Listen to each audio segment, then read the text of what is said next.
అందరికీ స్వాగతం అండి. ఈరోజు ఆదివారం. కథలు చెప్పుకునే రోజు.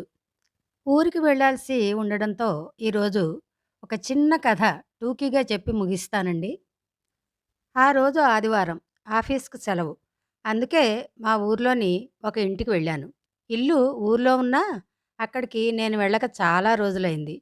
ఇంటి బయట ఉన్న గులాబీ మొక్కలు నాకు స్వాగతం పలుకుతూ చిరునవ్వు చిందిస్తున్నట్లుగా గాలికి కదలాడుతున్నాయి. ఆ చెట్లకు పూలే లేవు. అవన్నీ నేను ఆ ఇంట్లోని అమ్మాయికి కొన్ని ఏళ్ల క్రితం ఫిబ్రవరి 14 వాలంటైన్స్ డే సందర్భంగా ఇచ్చిన మొక్కలే. తన పేరు మహిమ. మహి అని నేను ముద్దుగా పిలుచుకునేవాణ్ణి. తను నాకే సొంతం అనుకునేవాణ్ణి. తను నాది అన్నట్లుగా తనపై అధికారం చెలాయించేవాణ్ణి. ఇక ఆ ఇంటి ఆవరణలో నేను, మహి ఎన్నో ఆటలు ఆడుకున్నాం. అవన్నీ మదిలో మెదలాడాయి. కానీ అప్పుడున్న సందడి ఇప్పుడు ఆ ఇంటి ఆవరణలో లేదు.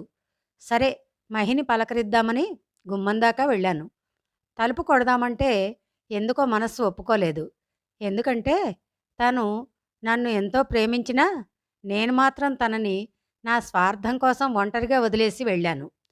గుమ్మం దాకా వెళ్ళి మొహమాట పడడం ఎందుకని తలుపు కొట్టాను. ఇంట్లో ఏదో పనిలో ఉన్నట్లుంది. త్వరగా రాలేదు. అందుకే 1, 2 సార్లు గట్టిగా కొట్టాను. అప్పుడు వచ్చింది. నన్ను చూడగానే బొమ్మలా అలా నిలబడిపోయింది. నేను మళ్ళీ తన దగ్గరికి వస్తానని తను అస్సలు ఊహించలేదు. అందుకే అంత షాక్. "ఇన్నాళ్ళకి గుర్తొచ్చానా?" అంటూ కళ్ళతోనే మాట్లాడింది. అవును అన్నట్లుగా కనుసైగలతోనే చెప్పాను. తనకు నాకు ఏదో తెలియని ఎమోషనల్ కనెక్షన్ ఉంది. మేమిద్దరం మాట్లాడుకోకపోవడానికి కారణం ఒక్కటే. తను 2 ఏళ్ల క్రితమే నన్ను పెళ్లి చేసుకోమని పట్టుబట్టింది. నేనేమో కాస్త ఆగుదాం అన్నాను. అప్పటికి నేను లైఫ్‌లో అస్సలు సెటిల్ కాలేదు. అప్పుడప్పుడే జాబ్‌లో నిలదొక్కుకుంటున్నాను. కానీ తను వినలేదు. "నేనా? జాబా?" అంది. "జాబ్ ఉంటేనే నిన్ను పోషించగలను" అని తనకు దూరమయ్యా. మనిషిని దూరం అయ్యాను కానీ నా మనసంతా తన దగ్గరే ఉంది. తనని చూడగానే నుదుట ముద్దు పెట్టి తన తనువంతా తడమాలనిపించింది. మా మధ్య ఎక్కువసేపు మౌనం ఉండలేకపోయింది. తను మాటలు కలిపింది. ఎన్నో కబుర్లు చెప్పింది. తర్వాత తనే ఒక మంచి టీ చేసుకొని తీసుకొచ్చింది. నా జాబ్ గురించి అడిగింది. అన్నీ చెప్పాను. నన్ను తన దగ్గరకు తీసుకుంది. "ఇప్పుడైనా పెళ్లి చేసుకుంటావా?" అంది. "బయటే నిలబెట్టి మాట్లాడతావా?" అన్నాను. బెడ్రూమ్‌లోకి తీసుకెళ్ళింది. నన్ను తనివితీరా ముద్దాడి గట్టిగా అల్లుకుపోయింది. తనంటే నాకు ఎప్పుడూ ప్రేమనే. గదిలో నుంచి బయటకు వచ్చాం. తను నాకు పరిచయం అయినప్పటినుంచి నేను ప్రతి ఫిబ్రవరి 14వ తేదీన ఇచ్చిన గులాబీ మొక్కలన్నీ మా వైపు చూస్తున్నట్లు అనిపించింది. "ఈ వాలంటైన్ డే కన్నా మీరిద్దరూ కలవండి" అన్నట్లు గులాబీ మొక్కలు మాతో మాట్లాడినట్టు అనిపించింది. మా మనసులు ఏనాడూ విడిపోలేదు. జీవితంలో స్థిరపడ్డాక నేను నిన్ను పెళ్లి చేసుకుంటాను. అంతవరకు నన్ను డిస్టర్బ్ చేయకు అని చెప్పిన ఒక్క మాటకు కట్టుబడి ఉంది మహి. నాపై ఏ రోజు కూడా తను అనుమానపడలేదు.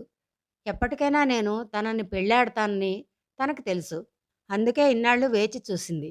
మరొకరైతే వీడు కాకుంటే ఇంకొకరు అని మరో దారి చూసుకునేవారు. కానీ నా మహి అలా కాదు. మనం ప్రేమించిన అమ్మాయి మనపై నమ్మకం ఉంచాలి గాని అనుమానం కాదు. నాపై నమ్మకం నా మహిలో టన్నుల కొద్దీ ఉంది. ఈ కాలంలో ఇలాంటి అమ్మాయి నాకు ప్రేయసిగా దొరకడం నిజంగా నా అదృష్టం. ఇక ఆలస్యం చేయదలుచుకోలేదు. ఈ ప్రేమికుల దినోత్సవం రోజు తనకు 3 ముళ్ళు వేసి నా దాన్ని చేసుకోనున్నాను. అదండి కథ. సరే, మంచిదే. వేచి చూసిన హీరోయిన్ గారు, మాట తప్పకుండా వచ్చి కలిసిన హీరో గారు. నిజమైన ప్రేమే అన్నమాట. ఏ మాటకా మాట. వేచి చూసేంత ప్రేముండి, మళ్ళీ తిరిగి వచ్చేంత ప్రేమ ఉంటే ఇద్దరి మధ్య ఆనందంగానే గడుస్తుంది సంసారం. మళ్ళీ ఇంకో వీడియోతో త్వరలో కలుద్దాం.